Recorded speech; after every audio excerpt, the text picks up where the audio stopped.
Hey friend, welcome and welcome back to the channel. Thank you so much for clicking on the video. Listen, if this is your first time here, then welcome. I give lighthearted reviews of some of my favorite TV shows and movies. So if this is something that interests you, consider sticking around because I have a whole lot more coming to my channel and I'm so glad you're here today. Listen, y'all, we have a new show that we are going to be reviewing and recapping on the channel. This one is called Washington Black. I'm so proud to be able to do this one because it is none other than Sterling K. Brown. He is one of my favorites. And when I saw that this one was dropping on Hulu, I was like, I absolutely have to review it.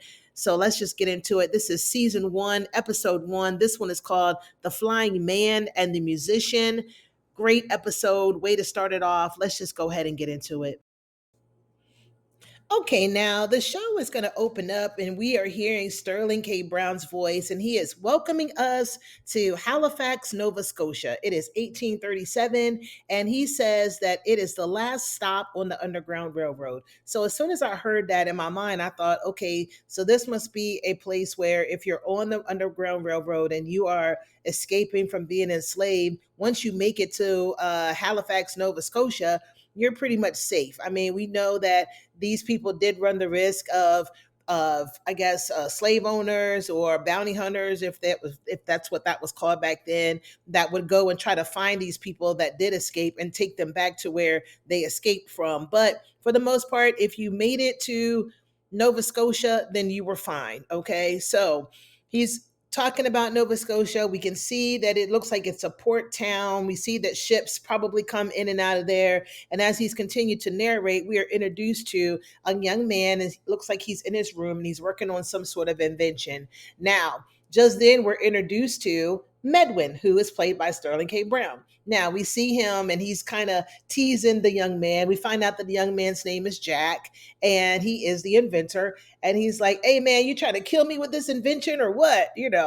Trying to kill me before the rent's due. And so you can tell that Medwin is the one who is running this boarding house. So I guess as these enslaved people come here, they are given food, they are given shelter, and Medwin is probably part of the welcoming committee to help these people out and to get on their feet or whatever the case may be. So anyway, he seems to be taking a liking to Jack, and as Jack is explaining what he's working on, he's like, all right, so here's what I'm working on. It's MC squared, carry the 2, minus 5 divided by 13. And Medwin's just like, hey, man, hey, guy, okay, yeah, I got it. I got it. Like, it's miles and miles and miles over Medwin's head and probably everybody else's. Jack, to me, seems like he's some sort of genius, but we can see that he is trying to design some kind of traveling device that's going to take people up in the air, and they're going to be traveling through the air, which today equates to an airplane. So now we know that this is what Jack is trying to invent. Anyway, Medwin is like, hey, guy, I know that all sounds good and well, and I do have faith in you. If you say you're going to do it, I know you're going to do it. And I love that he is there and he is supporting Jack in that way. Jack looks like he's probably about in his early 20s or so, doesn't have any family. It looks like it's just him. So it's good that Medwin is there. Anyway, Medwin tells them, all right, listen, we got a big shipment coming in. Let's go out to the docks. We're already running late and let's see what's going on. And later on, I'll buy you a beer. So let's just see what happens out at the docks. Okay, now on the ship, we see that it's coming in, and we are introduced to the Wolf family. We have Mr. Wolf and his daughter Tana. Now, Tana's a beautiful young girl. She looks like she's about maybe in her early 20s or so. Looking at her initially, I thought, okay, now Mr. Wolf is a white man. But Tana kind of looks like she could be, I don't know, a little bit ambiguous here on the race side. Now, it looks like maybe Mr. Wolf was down with the swirl once upon a time because, honey, yeah, she's a beautiful girl. I'll just put it like that. But I don't get pure white woman from Tana. But anyway, she's looking, she loves Halifax. She tells her father, wow, this is really a beautiful place. Now, Mr. Wolf is looking a little stressed, y'all. He looks like he's just like, listen, anywhere is better than London.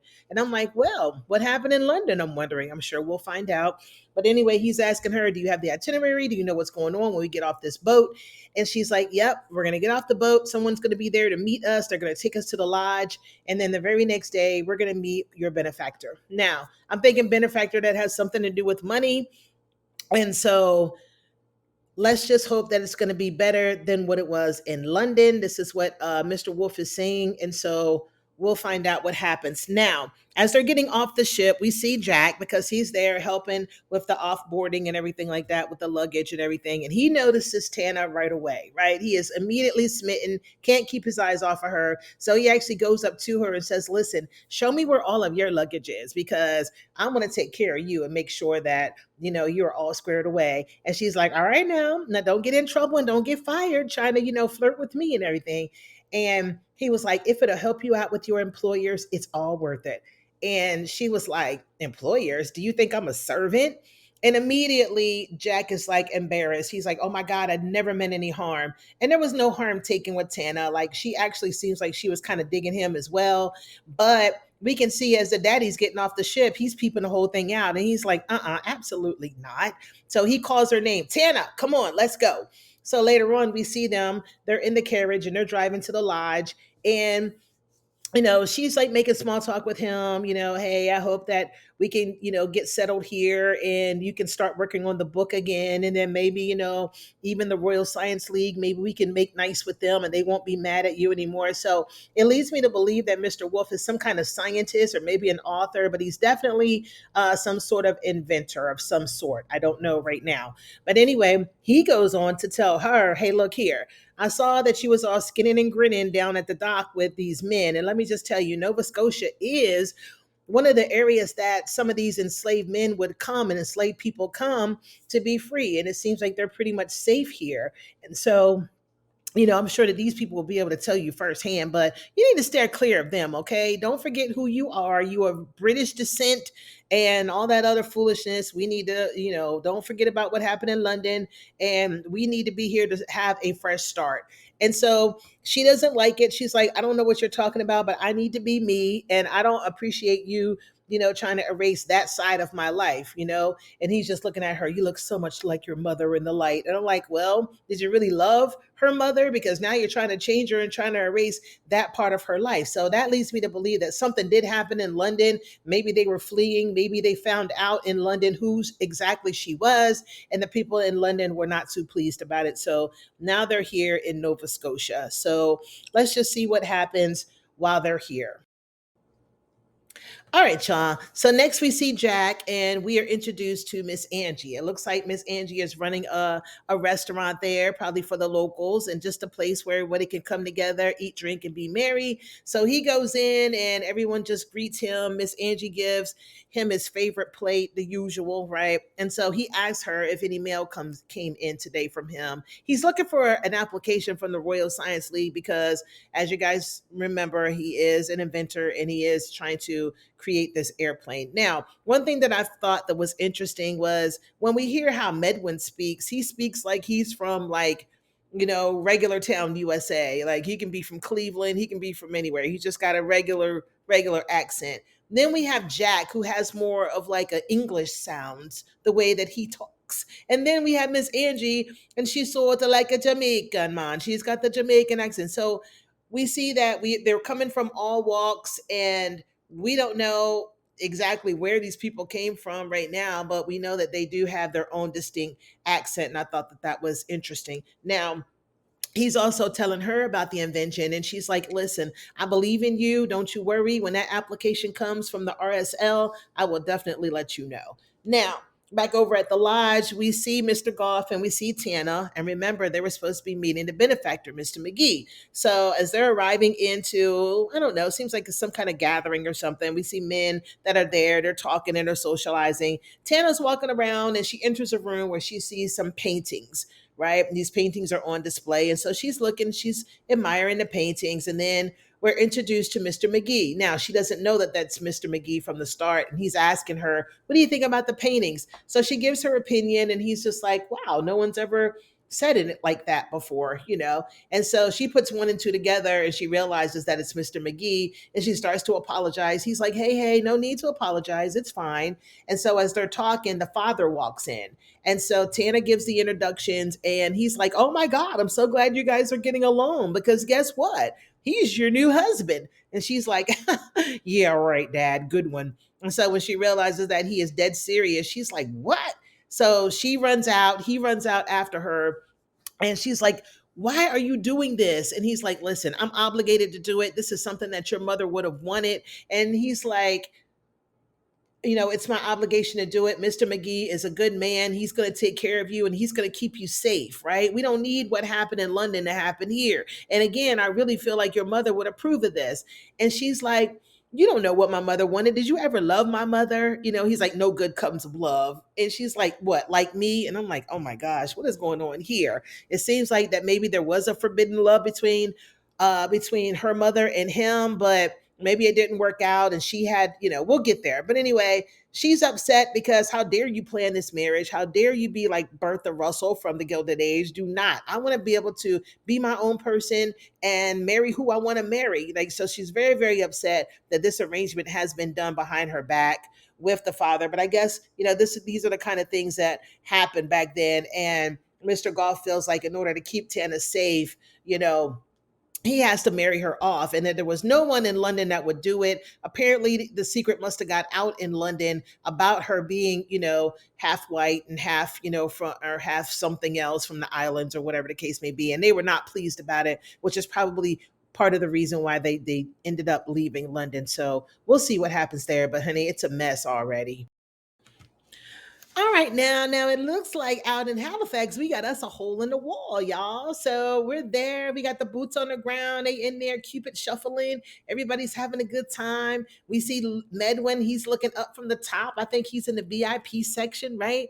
And we also can see Jack. He is also there. He's at the table, but honey, there is no time to be having fun. He is sitting there working on his invention, which I guess in his eyes is fun. But anyway, so we also see in this establishment what we call the wall of the lost. And I'm assuming that this is, remember, I was telling you guys how these bounty hunters would come and look for these people that have escaped. So if they do find them, they do take them and they take them back to where they came from. So they, I guess, memorialize them by putting them on the wall of the lost. So I thought that that was interesting that that's there. Now, anyway, as we see Medwin, he's sitting up there in VIP. Some young thing comes and grabs him, like, come on, boy, let's get out here. Let's do this. So they're on the dance floor. And while they're dancing, we also see that Miss Angie's in the house. Hey, girl. And she's already out there. She's getting her groove on. She notices that Medwin's with the girl. And as soon as Medwin sees Angie, he just kind of leaves her on the dance floor and goes off and is like, Angie, you should have told me you were coming.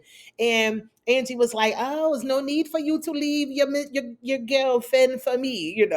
That's a horrible accent. I'm sorry, y'all. But anyway, he's like, "Oh, her, it's nothing serious, But I just, kind of find it hard to find somebody to keep up with me." And she's like, "Well, maybe you found somebody who's already past you, So you can tell that there's something going on between Medwin and Angie. We're gonna get there. They didn't go into it this episode, but I'm sure that we'll get there. Now, Medwin goes, he sees Jack, he comes to the table and is talking to him. And we got drunk John who stumbles over, like, hey, can you buy me a glass of rum? And Medwin is not here for it. He tells him, get out of here and don't and never come back.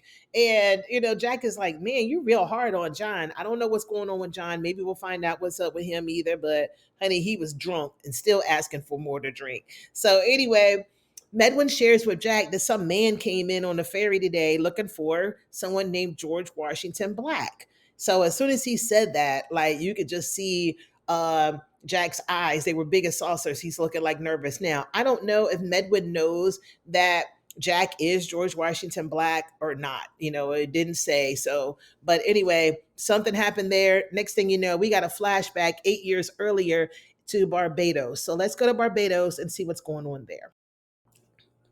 All right, y'all. So we are flashbacking. We are in Barbados. This is 8 years earlier. It looks like we are on a sugarcane plantation that is run by Erasmus Wild. This is the Wild Plantation. And we see a young boy. His name is George Washington Black, and he goes by Wash. We also see that he's being cared for by a young woman. Her name is Big Kit. So they're all in the field. We've got Kit, we've got young Wash, and she's telling him, come on, keep going, because they see the master coming. So the master arrives in the field. He gathers all of the workers together, and he's got a carriage. Inside of the carriage, there is one of the workers. His name is Joseph. And he's like, look, this is Joseph. He unalived himself by jumping off of a cliff. Let me tell y'all something. I don't know why y'all are trying to unalive yourselves, but please don't do it, because when you do it, it is a sin against me. All right. I don't know why y'all are trying to unalive yourselves. You don't like it here at Club Wild. And I'm like, boy, this guy is really, I mean, these slave masters, it's just amazing. Like the mind games that had to have been played back then. But anyway, he tells them, the next one of you who does it, y'all are going off the glory, but I guarantee you that your kinfolk are going to feel the pain of everything that you have put me through. I will skin them alive and have them still working here out here in this sun. So try me if you want to, but nobody else better not unalive themselves here. Now, that kind of spooks young Wash out, because he's like, big kid, I don't want to die. And she goes and she explains to him, listen, death, you should not be afraid to die. Now look at Joseph. Joseph is no longer being beat. He's no longer out here in the sun picking this sugar cane. He is now free to drink cool water, to run in the grass. His soul is free. So let us all pray for Joseph's soul. And that's what they end up doing. And I think that that kind of, just kind of calms young Wash down a little bit. And it's got to be a complete mind screw that these slave owners are doing to scare people into not unaliving themselves, when some of them feel like that is the only way out of this torture. Now, anyway, back in real time, back in Halifax, we are still at the hole in the wall, and Medwin is giving a toast to the wall of the lost. Now, remember, I had told you guys that this wall was there of these people that they probably did make it to Halifax, but the bounty hunters rolled through, they found them, and they took them back. So he is saying, listen, I cursed the white men that took them and made their right hand shrivel up and their peckers fall off. And I'm like, well, that's good enough for me. So cheers, everybody cheers it up, and that's that on that. Now, back at the end of the night, after the hole in the wall, we see Jack, and he's tossing and turning because he's probably worried about what Medwin said about somebody that's looking for George Washington Black. So I'm assuming that Jack is young George Washington Black, and he's probably scared that somebody is looking and is probably going to find him and send him back. So we'll see what happens there. All right, y'all. We are back on the plantation, and we are now getting ready to meet Christopher Wilde, who is the brother of Erasmus, who is the slave owner. Now, Christopher Wilde seems to be an abolitionist. He is the complete opposite of his brother. He's rolling in this big old, looks like it's a tractor or some sort. Anyway, some big contraption. When he gets there, he kind of stalls out right there in the middle of the field where all the workers are. So they all gather around to just see and find out who is this and what's going on here. Now, it seems like this big contraption needs water. So we have Christopher. They call him Titch. That's going to be his nickname. So we'll call him Titch. So anyway, Titch is getting water for his invention. And while he's doing that, we see young Wash, and he's just looking and he is just fascinated. So as he's pouring the water into the contraption, Wash is like, the steam, it turns the wheels. And so when he says that, Titch hears what he says and he's like, hey, what? And so somebody's like, shh, because, back then, as an enslaved person, you were not allowed to talk unless spoken to. Anyway, he makes quite an impression on Titch, and he immediately wants to work with Titch. He asks his brother about it. His brother's like, all right, I guess you can work with him, but I find it really ironic that you have come here to ask me to use my slaves in order to help you in your invention, because he is trying to also come up with an idea of flying a plane, right? So he needs people, he needs capital, he needs a place to work out, he needs slaves, as far as like people to the weight, to get the weight right when it's time to fly this plane. So anyway, he's using him. And so, like I said, he's taken a liking to young Wash, and so he's going to be like his apprentice. So he's talking to him and he's like, yep, no more cane fields for you. Now, we also are introduced to their crazy brother Philip, who is arriving from London from an insane asylum, and he is here and he is mad and he is mean and he is honorary and he is just the worst. He doesn't like his brother. He feels like he's like the lost sheep of the family, and he wants to be counted. He's like, listen, Erasmus is the big slave owner and you're the inventor, just like father, because it comes to find out their father was also an inventor. And look at me, I'm nothing. And so you can tell that he's jealous and he's kind of off his rocker a little bit. Anyway, he does not like young Wash. He doesn't like the fact that his brother has chosen him to work on this big invention instead of him. And so it's going to be interesting to see how he is going to fit into this picture here with this invention, but you can already tell that he's got it in for young Wash. So let's see what happens.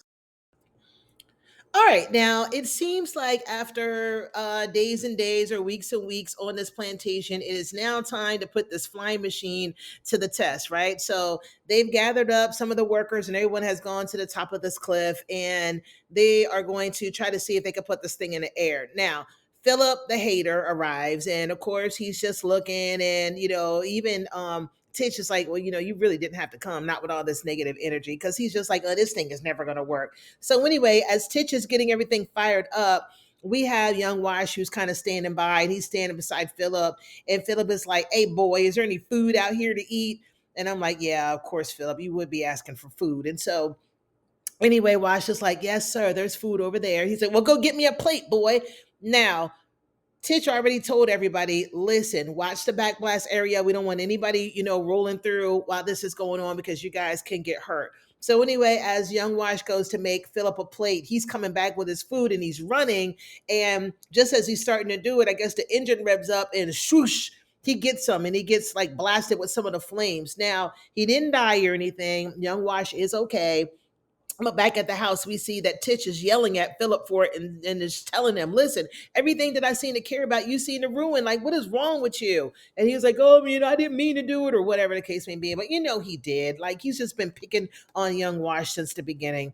Anyway, we see that young Wash is healing and Titch is right there by his side. So as he seems to be getting better, we see that Titch is trying to figure out how to fix this battery, right? And he just can't seem to figure it out. Anyway, Wash is like, can I give it a try? And he's like, yeah, sure. So he's looking at it and he figures it out and he ends up fixing it. And so I'm like, yeah, this guy definitely, this little boy is a genius. And so now we know that the machine is ready to fly. This is what Titch tells him. Now that you fixed my battery, we are ready to fly. And so he asks Titch, he's like, hey, why me? And I was just waiting for Titch to say, well, I see the potential in you, or hey, guy, you're a genius, or whatever. But he just says, well, you're the right size. But I'm like, well, why didn't you tell him the real reason? I mean, you've been nice to him so far. What's the problem? So we'll see what happens then. But we do know that everything is fixed and it is now ready to fly. So let's see if they can get this thing up in the air. All right, now back in Halifax, we see Tana. She is on the water. She's having a swim and she's just kind of floating there. And while she's floating, she's on her back and she's reminiscing about her mom and remembering how things used to be out in Solomon Island, right? And she's also remembering what her mom always told her, which is to stay true to yourself, right? So we see a young Tana who apparently she plays the piano while she's out on the island and she's asking somebody, probably an aunt or a family member, why she has to leave. And so the person is saying, well, this is probably, this is what her mother wanted. So her mother probably passed away as a young girl. And so they probably called her father to tell her to come pick her up from the island. She doesn't want to leave, but, the father comes and gets her and probably took her to London. Anyway, as she's getting out of the water, she runs into none other than Jack. Jack, what are you doing out here on the beach? And so we find out that Jack is out there because he is working on, of course, his airplane and his invention. And so he's taking it on the beach to try to work it out. He does see Tana and he's like, listen, you got to be careful, out here in the beach with these waves because they're different kind of waves. She's just like, I was a fish in my former life. And anyway, they formally introduced themselves to each other, and we find out that in fact she is from the Solomon Islands. Now, while he's on the beach, he's explaining to her about a science project, and then he kind of stops short because he probably realizes and remembers that whenever he tries to explain it to people like Medwin, people are like, oh my god, this is so far over my head. And so he stops himself and he's like, I'm sorry, I don't mean to be going on about it. And she's like, no, please continue. Like, she's completely engaged and there is a connection. And I thought they were going to go ahead and kiss right there on the beach, but of course that is not permitted in this day and age. And so instead, she puts her finger up to his mouth, and he was like, saying that he would like to see her again. And she says, yeah, you'll see me again. And then he keeps calling her the lady of the house, who is clearly not a servant. She's like, man, will I ever be able to live that one down? But as you can see, as they were getting closer and you can tell something was about to happen, she stopped it short and said it was time to go. So she did say that there will be another time that they will meet, and we'll see what happens when they do meet up again. All right, now back at Angie's, we see Jack and he's talking to her about the fact that he met a girl and he's kind of smitten on her and he wants to know, what a girl's like because seems like she's a little bit too, and she's like, you better not say too good because you are a fine man. Like any girl would be lucky to have you. So as they're talking, in comes this white man and he's got this wanted poster and he tells Miss Angie to hang it up and like he's looking for George Washington Black. And so you can see that Jack is just looking like he is about to crap his pants, right? So he's looking around like, oh my God. So Angie tells the guy, listen, you may want to go up north because we don't have them kind of problems and that stuff that's going on here in Halifax. Like we're cool down here. And so the man is just like looking at Jack and he's like, hey, you, how old are you? And Jack just turns into old deep southern man from Mississippi. Oh, I don't quite know, sir, how old I am. I mean, I reckon and I'm like, whoa, what happened to your accent, Jack? And so we know what's going on now. He's trying to throw the guy off the trail, by having this southern accent because we know that he came from the Barbados island and they don't talk like that there, so it couldn't be him. So good for Jack for doing that. That's probably not the first time that, people like that have had to put on an accent or try to, do what they need to do to try to stay safe. So we see that that's what Jack is doing. So they are looking for him 8 years later. They're still looking for George Washington Black. So I know that Jack has to be, nervous. Well, we'll just see if he stays safe with it all. All right, y'all. And lastly, out in Barbados for our flashback, we see that young Wash is in the house minding his own business, and we got crazy Philip that comes out and says, come on, young Wash, come take a walk with me. So he's walking with him kind of in the woods. And the next thing you know, he says, Erasmus spoke of belief he lot possesses. I don't know what that means, but he turns around and he has a gun pointed at him. And the last thing that we hear is a gunshot. So we don't know if Young Wash got hit or not, but we did hear the gunshot go off, and that is how the episode ended. Now, I don't know what's going on with Crazy Philip. Hopefully, Young Wash didn't, nothing happened to him, and of course it didn't because we know that that this is now modern day Jack, right? So I'll be interested to see what happens next week. I hope you guys join me. Please leave your comments down in down below. Let me know if you guys are watching the show. Let me know what y'all thought about it. I think it's a great show. I'm going to keep reviewing it. I should have another episode 2 up. If not Saturday, then Sunday. But I will see you guys then. Please leave your comments. If you like what you heard today, you can go ahead and give me a like if you want to. And I will see you guys the next time we do it. Until then, bye, y'all.